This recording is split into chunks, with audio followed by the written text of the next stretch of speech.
আপার প্রাইমারির বাংলা মাধ্যমের কাউন্সেলিং আজকের শেষ এবং তাতে দেখা যাচ্ছে 2200 জন সম্পূর্ণভাবে অনুপস্থিত, অর্থাৎ ল্যাঙ্গুয়েজ গ্রুপ এবং সায়েন্স গ্রুপ। সাধারণত আপার প্রাইমারিতে এই দুটো ভাগে ভাগ হয়, ল্যাঙ্গুয়েজ এবং সায়েন্স গ্রুপ।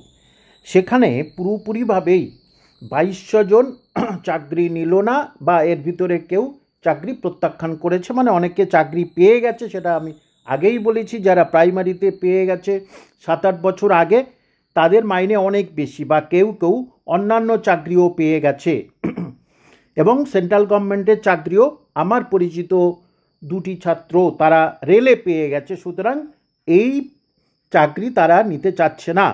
এখন প্রশ্ন হলো, তাহলে এই 2200 জন সবাই কি এই ওয়েট লিস্ট থেকে চাকরি পাবে?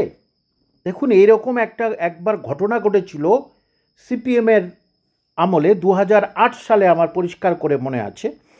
সেখানে হ্যাবক পরিমাণ ছেলে মেয়ে তারা কিন্তু জয়েন দেয়নি, এবং সবাই ভেবেছিল তাহলে ওয়েট লিস্ট থেকে আমাদের সবার হবে, কিন্তু সেবারেও হয়নি। কারণ এখানে 100 পয়েন্ট রোস্টার বলে একটি কথা আছে, একটি রুল আছে।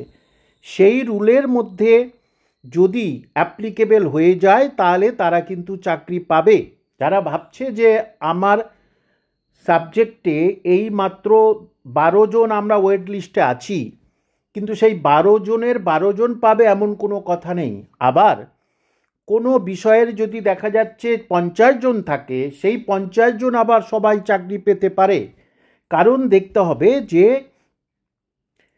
ক্যাটাগরি ঠিক মিলছে কি, কোন ক্যাটাগরির, সেই ক্যাটাগরিতে, অর্থাৎ রিজার্ভেশনের যে এসসি এসটি ওবিসি জেনারেল, এই ক্যাটাগরিতে যদি সুযোগ পেয়ে যায় তাহলে কিন্তু অনেকে প্রবেশ করবে।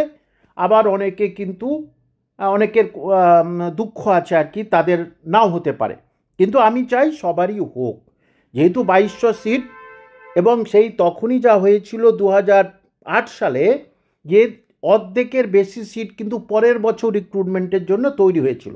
আর সেই জন্যেই প্রাথমিক উচ্চ প্রাথমিক এই যে স্কুলগুলো যে অনেকগুলো ভ্যাকান্ট থাকবে, সেই 2000 সেই সালের অনুযায়ী আজ থেকে 10 বছর আগের যে ভ্যাকান্ট ছিল, এখানে বেশ কিছু ভ্যাকান্ট রয়ে যাবে। আবার তারপরে অনেক পরিমাণ শূন্যপদ তৈরি হয়েছে। সেই জন্যে সরকার তথা শিক্ষা দপ্তর তথা স্কুল সার্ভিস কমিশন চাচ্ছে যে দ্রুত আবার নতুন বিজ্ঞপ্তিটা দিতে পারা যায় কি। কারণ এই আপার প্রাইমারির কোনো রকমের কোনো কেস নেই, একেবারে পরিষ্কার হয়ে আছে। সুতরাং রাজ্য সরকার কিন্তু এই আপার প্রাইমারির জন্যে এটা কিন্তু দ্রুত শূন্যপদের নিয়োগের জন্যে একটা বিজ্ঞাপন দিতেই পারে, এবং এটা আমি কয়েকদিন যাবৎ বলছি, কারণ এই খবর সূত্র মারফত পেয়েছি আমি। কারণ যে এই শূন্যপদগুলো হ্যাবক পরিমাণে কিন্তু ফাঁকা রয়ে যাবে বলে আমি মনে করি, এতদিনে আমার অভিজ্ঞতা থেকে আমি বলছি।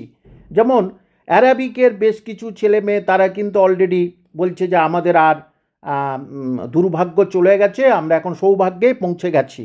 আবার বেশ কিছু বিষয়ে আমার প্রাক্তন ছাত্রছাত্রী তারা বলছে যে আমাদের কপালে কিন্তু এটা হলো না, যে সুতরাং আবার নতুনভাবে কিন্তু এই 2200 জনের জন্য ওয়েট লিস্ট থেকে ডাকবে আর কি, ডাকা শুরু হবে। এবং সেখানেই জানেন আপনারা নিশ্চয়ই, ডিসেম্বরের মধ্যে কিন্তু কোর্টের অর্ডার অনুযায়ী এদের সবাইকে বিদ্যালয়ে পাঠাতে হবে।